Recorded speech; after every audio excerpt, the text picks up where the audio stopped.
Bonjour à tous et bienvenue dans Inside Impact Cœur d'Europe, votre émission où nous touchons vos cœurs afin que vos vies soient transformées une nouvelle fois. Pour cette émission, je suis accompagnée de ma chroniqueuse et co-animatrice Kesha. Comment tu vas? Ça va et toi? Super, ravie de t'avoir encore une fois. Merci d'avoir répondu à ma deuxième invitation. Avec plaisir. C'est toujours un plaisir en tout cas de co-animer avec toi, vraiment. Ça va? Oui, très bien et toi? Ouais, super.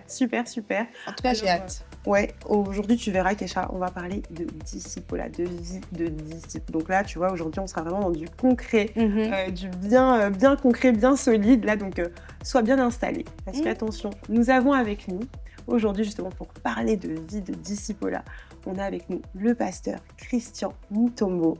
Bonsoir, pasteur. Bonsoir. Comment vous allez? Très bien, merci. Alors, merci d'avoir répondu à notre invitation sur le plateau d'Inside Impact Cœur d'Europe.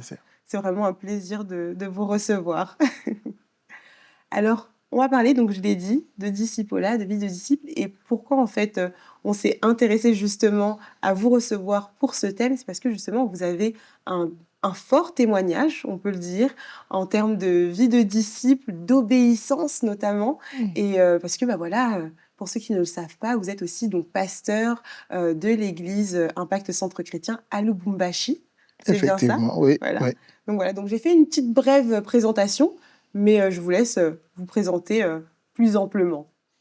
Bon, c'est le pasteur Christian Mutombo de ICC Lubumbashi, comme vous l'avez déjà dit. Je suis en RDC depuis 2017, je crois. Marié à Lila, père de 4 enfants, et vivant le bonheur. Oh, adieu. Vraiment. Donc voilà, sinon je suis aussi pasteur responsable de la mission en RDC, sous la supervision du pasteur Ghislain Biabatantou, et pasteur superviseur aussi du Grand Katanga. D'accord. Donc voilà. Ok, ça fait beaucoup de zones géographiques. Ah oui, voilà. Vous devez en faire des distances et des kilomètres. Oui, quand même. Par la grâce de Dieu, quand même. Oui. Et donc vous, pour votre historique au départ, donc vous étiez à ICC Bruxelles, c'est ça? Oui, donc je suis entré dans la famille ICC quand ICC Bruxelles a commencé. Disons qu'on avait d'abord commencé par l'IEBI. Parce que l'IEBI a commencé à Bruxelles avant l'église. Et ensuite, l'apôtre Ivan est venu faire un séminaire. Et c'était un séminaire pour commencer l'église Impact Centre Chrétien à Bruxelles. Et donc, on était là dès le premier culte. On était les premiers stars à servir. Et voilà, c'est une belle histoire. Une belle histoire que le Seigneur avait commencé en mai 2011. Voilà, en mai 2011. Oui, parce que justement, l'Église vient de fêter donc les 15 ans. Donc, c'est votre nombre d'années au sein de l'Assemblée. Exactement.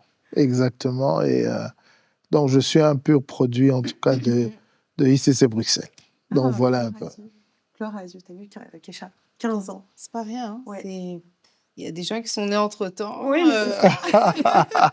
beaucoup de choses. Oui, nos enfants ont grandi. Aujourd'hui, ils servent aussi le Seigneur à l'église. Donc voilà, c'est vraiment une belle histoire, une belle dynamique. Et au cours de ces 15 ans, comment justement votre vie de disciple a évolué? Donc, entre l'arrivée au sein de l'Assemblée et puis les choses évoluent, on avance dans sa vie personnelle, mais dans sa vie aussi avec le Seigneur. Comment vous, en fait, vous avez évolué finalement dans votre cheminement? Alors, il faut dire déjà que avant d'être à ICC, j'étais déjà chrétien. Je servais déjà, j'avais servi déjà dans d'autres églises, mais mon entrée, ou bien ma venue dans la famille Impact Centre Chrétien a complètement changé ma vie. Wow. Complètement changé ma façon de voir le service pour Dieu, les principes de Dieu.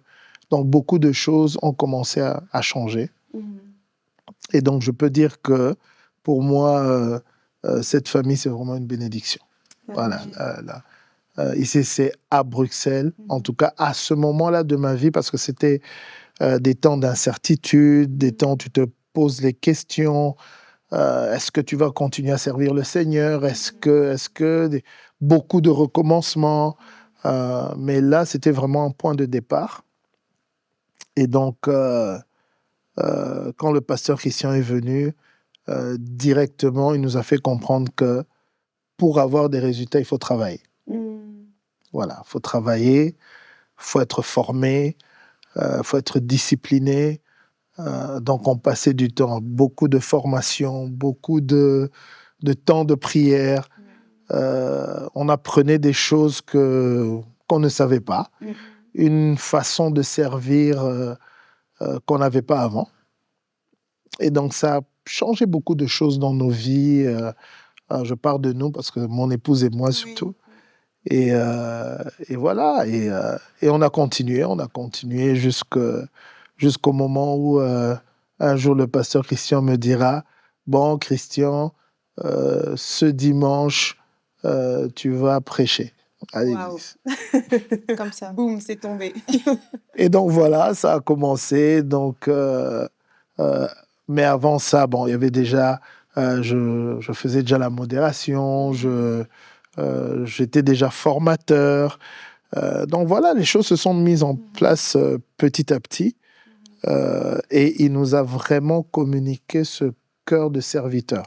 Ça veut dire, on ne sert pas le Seigneur pour des titres, pour une quelconque reconnaissance, mais on le fait parce que Dieu nous appelle à le servir. Et donc voilà, et puis je crois que c'est en 2013. Donc là, je raconte un peu l'histoire. Oui, oui, bien sûr, allez-y, on est pour ça, justement. C'est important. Je crois que c'est en 2013 où le pasteur me dira « Bon, Christian, voilà, il faut aller à ICC Luxembourg au moins 2 dimanches par mois. » Ah, donc vous avez commencé, donc Bruxelles, vous avez commencé ensuite au Luxembourg. Au Luxembourg. D'accord. Donc, mais à Bruxelles, avant de partir, j'étais d'abord responsable du protocole. Donc, j'étais le premier responsable du protocole, si ma mémoire est bonne. Avant de partir au Luxembourg aussi, j'avais laissé le protocole pour commencer le ministère des groupes d'impact. Donc, on avait ouvert les premiers groupes d'impact à Bruxelles et dans d'autres villes. Je crois qu'il y avait Charleroi. Des cellules de maison, voilà. Donc, et après, bon, je suis allé au Luxembourg de 2013 à 2014, je crois. Voilà, j'ai fait 1 année à peu près, ouais. Et donc voilà, et de là, un jour, ça c'est une anecdote, un jour on est au conseil, donc on revoyait un peu les rapports des cellules de maison, des GI, des groupes d'impact, donc, et on a constaté que le groupe d'impact de Liège avait un problème. Ils étaient passés à peu près de 12 membres à 4 membres, donc ça ne fonctionnait pas très bien. Et le pasteur Christian a dit « Ah, mais ICC Liège, le GI de Liège ne fonctionne pas bien, on a besoin de le relancer parce qu'il y a un battement de cœur, surtout de l'apôtre Yvonne, sur la ville de Liège, et on doit faire quelque chose. » Et là, le Saint-Esprit me dit « Christian, tu vas commencer à aller à Liège. » Wow. On est au conseil. Et je dis au Seigneur, j'ai dit non, c'est pas possible. J'ai dit Seigneur, non. En avant-première, avant que la décision ne tombe. J'ai dit non, c'est pas possible. D'abord, je vais au Luxembourg et ensuite, il y a le MGI et la maison, les enfants, le travail. J'ai dit Seigneur, là, ça va être un peu trop. Et à l'époque, je travaillais à Bruxelles. Et le Seigneur m'a dit, non, chaque jeudi, tu prends le train. Tu vas. Donc, le conseil était en train de se dérouler. Et moi, je parlais avec le Seigneur. Le Seigneur était déjà commençait déjà et là, non, mais on discutait. Là, ce n'était pas la préparation. Là, il me disait de le faire et on discutait. Et je me souviens qu'à la fin du conseil, je suis allé voir le pasteur, parce que personne n'avait réagi, en fait. Donc, tout le monde était resté un peu calme. Et à la fin, je lui ai dit, pasteur, je crois que voilà, chaque jeudi, j'irai à Liège pour le GI de Liège. Et il me dit, mais Christian, tu es sûr J'ai dit, oui, franchement, c'est une conviction du Seigneur. Je vais aller, je vais le faire. Et donc, j'ai commencé, je crois que c'était octobre 2014, j'ai commencé. Et je crois après un mois, on était déjà à plus de 20 personnes. Wow. Et puis, un mois et demi, plus de 30 personnes. Et puis quand il a regardé les statistiques, il me pose la question, mais Christian, qu'est-ce qui se passe? J'ai dit, le Seigneur m'avait donné vraiment un plan. Comment faire pour relever cette cellule et quels enseignements donner. Et donc, les gens étaient tellement touchés qu'ils invitaient d'autres personnes. Et puis, il m'a dit, non, Christian, tu arrêtes avec le Luxembourg. Parce que vous aviez les deux quand même à ce moment-là. Mais bien sûr, je continue au Luxembourg. Je pensais que le Luxembourg était... non, là-bas, j'allais le jeudi et le Luxembourg, c'était 2 dimanches par mois, comme d'habitude. Wow. D'accord. Et donc là, il m'a dit, tu arrêtes le Luxembourg et tu commences ICC Liège. Et donc, le 14 décembre 2014, nous avons commencé ICC Liège. Wow. Et c'est comme ça que c'est parti. Mais ce qui est merveilleux, en fait, dans votre témoignage, c'est que vous n'avez pas mis en avant, justement, vos occupations ou peut-être les éléments naturels et peut-être finalement compréhensibles de la vie du quotidien qui auraient pu freiner, justement, ce que vous receviez de Dieu. Mais vous avez décidé de pleinement obéir ou même tout simplement, vous aurez pu vous dire au moment où vous receviez cette pensée de Dieu, vous dire, je vais prendre le temps de réfléchir, de rentrer à la maison et de voir si c'est vraiment Dieu qui m'a parlé. Mais non, directement, vous êtes allé près de votre pasteur et vous lui avez dit, je m'engage, je suis prêt à le faire et à sauter le pas, quoi. Oui, après, il faut savoir quand Dieu te parle. Donc, quand tu as une intimité avec le Seigneur, en fait, tu sais que, là, c'est Dieu qui est en train de me parler et tout ça. Et à vrai dire, quand Dieu te parle, mieux vaut ne pas tarder à obéir. Mieux vaut obéir directement parce que tu vas voir les fruits de ton obéissance. Donc, c'est un peu ça. Je savais que si Dieu me disait quelque chose, ça n'allait pas être un fardeau. Je veux dire, ça n'allait pas perturber en fait notre vie de foyer, de couple ou que sais-je encore.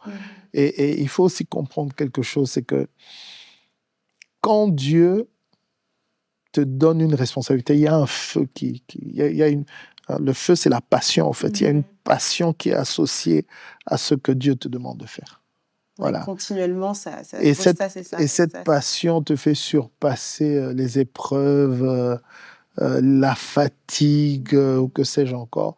Voir toutes ces personnes qui venaient dans cette cellule, pour moi, c'était juste wow. Et voir aussi le résultat, parce que les témoignages de comment les gens étaient touchés, de comment les gens étaient transformés, pour moi, c'était excellent. Je me souviens, il y a des soirs, quand je rentrais dans le train, je priais durant 1 heure dans le train pour rendre grâce à Dieu pour tout ce qu'il faisait. Wow. C'était juste extraordinaire. Oui, et finalement, avec les paroles que votre père spirituel vous a données donc, au commencement, donc, c'est-à-dire qu'un bon disciple travaille, c'est ces paroles qui vous ont accompagné et vous avez recherché justement ces fruits-là du travail. Exactement. Alors, mais il faut juste comprendre qu'est-ce que Dieu attend de nos vies. Qu'est-ce que Dieu attend d'un chrétien? C'est que sa vie porte du fruit. Amen. Jésus a dit, allez et faites de toutes les nations des disciples. Et puis il a dit, enseignez-leur ce que moi je vous ai enseigné. Donc, qu'est-ce que Jésus a enseigné aux disciples? Parce que dernièrement, je priais, je dis, mais Seigneur, comment faire des vrais disciples? Il m'a dit, lis les évangiles. Il dit, j'ai tout mis parce que dans les évangiles, Jésus forme les disciples. Il dit, utilise la même méthode. Enseigne-les sur le royaume de Dieu, sur les principes de la vie ici sur terre. Donne-les des défis. J'ai envoyé les 70. Je leur dis, allez, chassez les démons, guérissez les malades, prêchez le royaume de Dieu. C'est juste ça, en fait. Oui.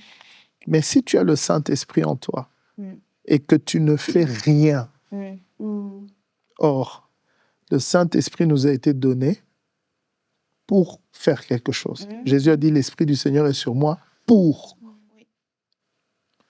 guérir ceux qui ont le cœur brisé. Pour. Ça veut dire le Saint-Esprit est sur nos vies pour une mission, pour un travail. Il n'est pas là pour que nous puissions parler en langue à l'église. C'est pour une mission. Maintenant, quand tu comprends ça, quand tu es conscient de ça, tu sais que ma vie doit porter du fruit. Si je suis un disciple, je dois me multiplier. Si je suis un disciple, je dois assujettir. Si je suis un disciple, je dois dominer. Ma vie doit porter du fruit. Wow. Et donc, la continuité de votre témoignage, donc vous êtes à Liège, l'église grandit, l'église avance. Vous êtes finalement, je pense, bien habitué maintenant à la vie de l'église, à la ville de Liège aussi. Et puis ensuite, au bout de combien de temps, qu'est-ce qui se passe finalement, à un moment donné? Alors ensuite, ce qui se passe, c'est que je crois que, bon, déjà pour la petite histoire, quand je suis venu en Europe, je ne pensais jamais retourner vivre en Afrique. Voilà. Et donc je croyais servir Dieu en Europe et puis voilà quoi. Mourir en Europe ou être enlevé au son de la trompette, mais en Europe. En Europe. Et donc, et là, durant une période, Dieu a commencé à mettre un battement de cœur pour l'Afrique et spécialement la RDC. Et donc, je commençais à beaucoup prier pour la RDC. D'accord. Prier. Puis un jour, je crois, la première personne qui me dit peut-être que tu iras en RDC, c'est le pasteur Jacques Mbalanda qui m'en parle. Et donc, à ce moment-là, sincèrement, je ne l'envisage même pas. Donc, mais voilà, je continue à servir le Seigneur à Liège, ça se passe très bien. On est à ICC Benelux, tout est bien. Mais ce battement de cœur continue à prendre de plus en augmente. plus. Il augmente vraiment. Et je me retrouve même un jour à conduire je partais à Liège et je pleurais pour mon pays. Je disais, Seigneur, tu dois vraiment faire quelque chose. C'est pas possible. Autant de personnes qui souffrent, la corruption et ainsi de suite. Et donc voilà, je continuais mon service. Et puis un jour, c'était un jeudi après-midi, j'étais à Liège et le pasteur Yves Castanou m'appelle. Waouh. L'apôtre. L'apôtre Yves m'appelle et donc je regarde dans mon téléphone. Vous savez quoi quand on voit sur son téléphone Oui, ça te fait... en fait, tu te mets debout. Parce qu'il y a des coups de fil, voilà. Et donc, je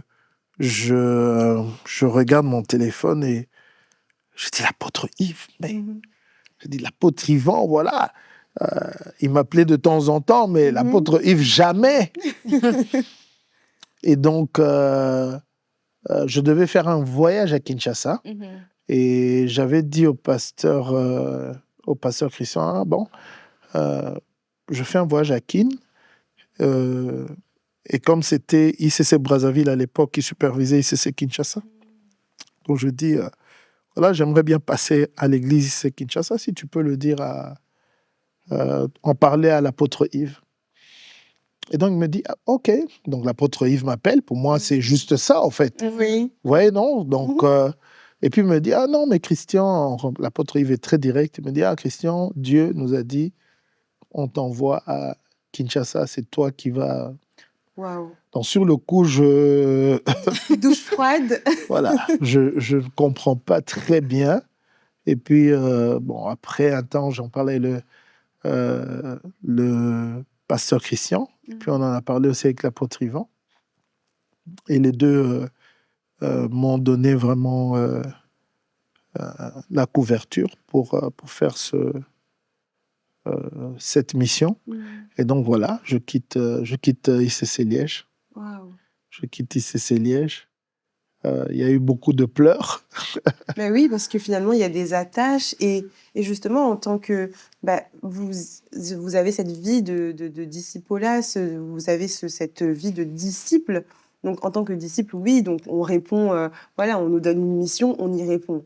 Mais au-delà d'être disciple, vous êtes marié, vous êtes père.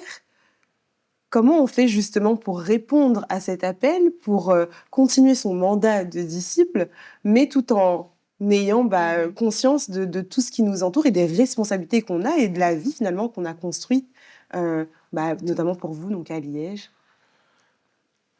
Il faut déjà se dire que quand on a décidé de servir Christ, on ne s'appartient plus.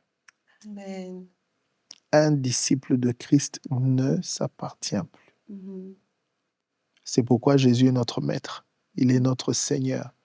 Et dans le mot Seigneur, en fait, dans le grec, Seigneur veut dire kurios. Kurios veut dire propriétaire. Ça veut dire c'est Dieu qui est notre propriétaire. Et c'est Dieu qui écrit l'histoire de nos vies. Voilà. Et un disciple obéit à ce que Dieu lui dit. Et Dieu nous parle de diverses manières. Il nous parle tantôt à nous-mêmes directement, mais souvent il nous parle par la voix des pères. Et donc moi, quand les pères me demandent de faire quelque chose, je le fais. Parce que un disciple suit. Donc, les disciples de Christ ont suivi Jésus, qui était leur berger, et le même Jésus qui est notre berger a aussi placé des bergers dans nos églises locales, dans nos familles spirituelles, et nous suivons aussi ce que nos bergers nous disent. Et donc moi, quand les pères m'ont dit que je devais aller à Kinshasa, je suis allé à Kinshasa. Et à Kinshasa, on a travaillé, on a fait, je crois que j'ai fait 4 ans à Kinshasa. Et c'était dur. C'était dur, pas avec les résultats escomptés, mais Dieu nous a fait grâce. Le même un peu parcours qu'à Liège, la même évolution. Bon, c'était un autre environnement, d'autres réalités, mais Dieu nous a fait grâce. Dieu nous a fait grâce. Et puis un jour, l'apôtre Ivan est venu, il a dit, bon, Christian, ce que j'attends de Kinshasa, c'est pas trop ce qui est en train de se passer. Mais je t'envoie à Lubumbashi. Va à Lubumbashi, le pasteur Ghislain va te remplacer à Kinshasa. Et je suis allé à Lubumbashi. Et Lubumbashi, c'était spécial parce que c'est une ville que je ne connaissais pas du tout. Donc, je ne connaissais personne. Et là... Aucun repère. Aucun repère, aucun membre de famille que je connaisse. Et puis, là-bas, je suis vraiment parti comme Jésus avait envoyé les disciples. Je me souviens, l'apôtre Ivan nous avait dit, Christian, tu ne prends pas d'hôtel. Wow. Et j'avais voyagé avec $100 en poche. Wow. Je t'imagine, c'est ça. Hein. Moi, Et donc... je t'imagine, waouh, c'est rude. $100, ça, c'est vraiment la mission. C'est la mission. Et il nous avait justement rappelé les paroles que Jésus avait données aux 70. C'est-à-dire, ne prenez pas de bourse, ne prenez pas d'argent sur vous, allez. Et quand vous arrivez dans une ville, frappez à une porte. Si on vous accueille, c'est-à-dire, mais moi, quand je pars, je suis dans l'avion, je commence à rire. Oui, ça me dépasse tellement que je commence à rire. Et donc, j'arrive à l'aéroport de Lubumbashi, je ne connais personne. Alors, il y a un AP Michel de Kinshasa qui connaît une famille et qui demande à un fils de cette famille de venir me récupérer à l'aéroport. Alors, ce qui est marrant, c'est que j'ai $100 en poche. Donc, j'entre dans la voiture avec ce jeune frère et me pose la question, pasteur, on va où? Au final, vous n'avez pas la réponse. Et moi, je lui dis, allons. Très marrant. J'ai dit, allons d'abord. Alors, il conduit et puis me dit, pasteur, est-ce que tu sais que ma maman, quand elle a entendu parler de vous, elle dit, ah, il y a un pasteur qui vient. Donc, je vais quand même préparer l'appartement annexe de chez nous, au cas où, voilà, il peut loger chez nous. Et puis moi, je dis, mais l'appartement, là, c'est bon. C'est exactement ça. J'ai dit, on va là-bas. Exactement. On va là-bas. Et donc, voilà, il y a une porte qui était ouverte. Et je suis resté là-bas quelques mois. Et c'est là aussi qu'on a commencé les premières réunions de ICC Lubumbashi. Et aujourd'hui, l'église a vraiment grandi. On a ouvert une extension à Bel-Air, à Likasi. On est en train d'ouvrir une autre encore, par la grâce de Dieu. Et voilà. Le disciple obéit. Obéit à Dieu, oui. Il obéit à Dieu. Oui, c'est vraiment finalement tout l'essence même de votre témoignage. C'est que tout part de l'obéissance. Exact. Et je rappelle vraiment ce que vous avez dit aussi un petit peu au début de l'émission. Obéir, oui, mais vraiment avoir une intimité profonde avec le Seigneur pour reconnaître sa voix et savoir que cette instruction que je reçois vient véritablement de Dieu. Alors j'obéis et de ne pas tarder lorsqu'on a l'instruction aussi. C'est vraiment puissant. Ça te fait quoi, Kesha? Moi, personnellement, ce que je retiens et ce qui me touche énormément, c'est la manière dont Pasteur Christian il obéit avec facilité et surtout tout en rappelant cette intimité avec le Seigneur, parce que c'est important de distinguer aussi les choses, mais l'obéissance, que ça soit au niveau, que ça soit les bergers ou que ça soit à l'instruction que Dieu vous donne, est juste incroyable, parce que parfois c'est vrai que ça peut être très difficile peut-être Dieu nous dit quelque chose, on se dit est-ce que c'est vraiment Dieu? Et puis ça devient des échanges, mais on voit que non seulement vous avez obéi, mais que les fruits qui sont sortis de cette obéissance, en fait, ont été effectifs assez rapidement, justement, dû à cette obéissance. Et c'est quelque chose qui fait du bien, et se rappeler, et ça nous édifie aussi en se disant que finalement, obéir parfois assez rapidement, c'est la chose à faire, sans hésiter. Bon, tu as dit avec facilité, mais bon. Aujourd'hui, c'est raconté avec facilité. Voilà, là, c'est parce que, voilà. Mais de toute façon, le témoignage est toujours le résultat d'une expérience assez compliquée. Sans expérience compliquée, sans épreuve, il n'y a pas de témoignage. Maintenant, c'est dans l'épreuve qu'on obéit au Seigneur. Est-ce que c'est facile? Non. Si je vous dis que c'est... Non. Quand je suis allé à Lubumbashi, je pleurais. Voilà. Je pleurais, je me disais, mais pourquoi Seigneur, Dieu ne m'a rien dit. Jusqu'au jour où il me dira, bon, Christian, écoute, c'est moi qui te veux ici. Donc, arrête de me poser cette question et travaille. Donc voilà, est-ce que l'obéissance est toujours facile? Non, l'obéissance n'est pas facile. Est-ce que Dieu doit toujours m'expliquer pourquoi il fait quelque chose dans ma vie? Non. Il est souverain. Mais il faut obéir. Parce que l'obéissance, quand un disciple obéit, ça lui permet de vivre dans le surnaturel. Dieu ne peut pas marcher avec quelqu'un qui n'obéit pas. De toute façon, le rapport entre un esprit et un humain, c'est l'obéissance. Il n'y a pas de négociation. Il faut obéir. Et c'est pourquoi, dans le livre de Deutéronome, Dieu le dit, presque dans tous les chapitres, si tu obéis à mes commandements. Particulièrement, Deutéronome 28, au premier verset, dit « Si tu obéis à la parole que je te prescris aujourd'hui, l'Éternel te donnera la supériorité sur toutes les nations de la terre. » Et puis, il parle des bénédictions et des malédictions. Tu seras béni dans la ville, tu seras béni dans le champ, le fruit de tes entrailles sera béni, et ainsi de suite. Donc, ça veut dire que quand tu obéis, tu permets à Dieu de te favoriser. Tu permets à Dieu de faire avec toi ce qu'il a envie de faire avec toi.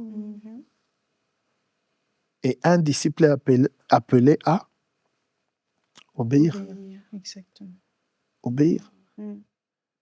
Et quand tu lis la Bible, tu vois que tous ceux qui ont obéi au Seigneur ont écrit des histoires extraordinaires avec Dieu. Amen. Et je crois qu'aujourd'hui, ICC est la preuve de l'obéissance. Et en particulier, ICC Bruxelles est la preuve de l'obéissance du pasteur Christian, pasteur Evelyne, qui ont quitté la France, qui sont venus ici en Belgique sous la recommandation de l'apôtre Ivan. Ils ont fait quoi? Ils ont obéi. Le pasteur Christian a arrêté son travail. Il a commencé à travailler ici à Bruxelles, dans l'église. Et regarde ce que 15 ans après, c'est juste... moi, à chaque fois que je reviens à Bruxelles, je dis « Waouh, Seigneur, c'est extraordinaire. » Waouh, ouais, vraiment, merci beaucoup en tout cas pour justement toutes finalement un petit peu ces clés, un petit peu vous avez résumé voilà les points essentiels de la vie d'un disciple, d'un véritable disciple, et notamment aussi par votre témoignage. Et vraiment on rend grâce à Dieu pour cela. Juste pour conclure, voilà, les personnes qui nous suivent, des personnes qui aspirent à avoir cette vie de disciple, qui justement peut-être font la rétrospective un peu de leur vie, de leurs années dans le Seigneur, et se disent que finalement, ce qui a été dit, ce que le pasteur vient de présenter, je ne me retrouve pas dans ce qui a été dit, et qui veulent véritablement faire un pivot et marcher véritablement dans du disciple-là. Est-ce que vous pourrez prendre le temps de prier pour ces personnes qui nous écoutent et qui ressentent ce besoin aujourd'hui? Oui. Alors, avant de prier, je veux dire à ces personnes de prendre une vraie décision. Parce que devenir disciple se fait de manière intentionnelle. Je décide de servir Dieu. Et il faut juste se rendre compte qu'il y a urgence déjà à le servir. Je suivais l'apôtre Ivan dimanche passé. Il parlait du travail. Hein, la différence entre le travail séculier et le travail que Dieu nous donne sur terre. C'est-à-dire le travail auquel nous sommes appelés par le Seigneur sur terre. Et pendant qu'il parlait, le Saint-Esprit a mis en moi une pensée. Elle dit, est-ce que tu sais combien de personnes meurent dans le monde par jour? Je dis, oh, Seigneur, c'est vrai que je n'ai jamais pensé à ça. Donc je suis allé vite sur Internet, j'ai regardé. Il y a 160 000 morts par jour, à peu près, en moyenne. Et puis il m'a dit, multiplie-le par 30. J'ai multiplié. Et puis il me dit, multiplie-le par 12. Ça faisait à peu près 54 millions de morts par année. Je dis, mais 54 millions, c'est énorme. C'est presque la moitié de la population du Congo qui meurt en une seule année. Et donc Dieu me disait, est-ce que tu te poses cette question, où vont ces personnes? Donc quand Dieu nous demande de devenir des vrais disciples, c'est pas une question de mouvement. C'est pas le mouvement de l'année où... non, c'est une vraie question et nous devons y travailler intentionnellement pour sauver des milliers de personnes qui risquent de se retrouver en arrière. Et tous ceux qui nous suivent aujourd'hui doivent comprendre cela. C'est que l'heure est à l'urgence. Nous devons sauver des vies. Et pour le faire, nous devons devenir des vrais disciples. Amen. Donc voilà. Là, je peux prier. Oui, let's pray. Seigneur, merci. Merci pour ce moment. Et j'aimerais juste que tu puisses, Seigneur, ce soir, nous faire rendre compte que nous devons plus que jamais être transformés à ton image et à ta ressemblance. Que nous sommes dans l'urgence et que, Seigneur, sans nous, tu ne peux pas atteindre des milliers de vies. Alors, Père, repositionne-nous. Dispose nos cœurs à aimer ce que tu aimes, à entendre le battement de ton cœur, à, Seigneur, nous orienter vers ce que tu nous dis et vers ce que tu nous montres. Pardonne, Seigneur, notre légèreté. Pardonne, Seigneur, notre indifférence par rapport à notre prochain. Pardonne, Seigneur, cette vie chrétienne égocentrique où nous avons voulu être le centre de toutes choses. Et aide-nous, Seigneur, à lever les yeux vers la moisson et à garder nos regards fixés sur toi. Transforme-nous par ton esprit. Transforme-nous par ta grâce et ta miséricorde. Nous te recommandons, Seigneur, chaque personne connectée à ce programme pour qu'elle devienne un vrai ou une vraie disciple de Christ. Nous qui sommes ici sur ce plateau et toutes les personnes qui suivent cette émission ou qui vont nous suivre, Seigneur, fais-nous grâce. Merci Saint-Esprit. Au nom de Jésus-Christ. Amen. Amen. Waouh. Merci beaucoup, Pasteur Christian. Vraiment, c'était une émission tellement riche et vraiment qui vient en fait recalibrer dans notre marche avec le Seigneur. En tout cas, merci vraiment pour votre apport. Gloire à Dieu. Plein de bonnes choses. Vraiment, nous faisons tout plein de bonnes choses pour les églises qui sont à Lubumbashi et autour, vraiment. Amen. Tout plein de bonnes choses. Et merci à toi, Kesha, aussi, de ta présence pour cette émission. Vraiment, c'était un plaisir.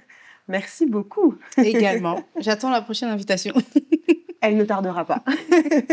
Merci à vous de nous avoir suivis. N'hésitez pas et n'oubliez pas de liker, de commenter et de partager. C'est toujours un plaisir de vous lire dans les commentaires. Merci vraiment pour votre présence, pour vos présences massives. Vraiment, c'était un plaisir de conduire cette émission. On vous dit à très vite pour une prochaine émission d'Inside Impact Cœur d'Europe.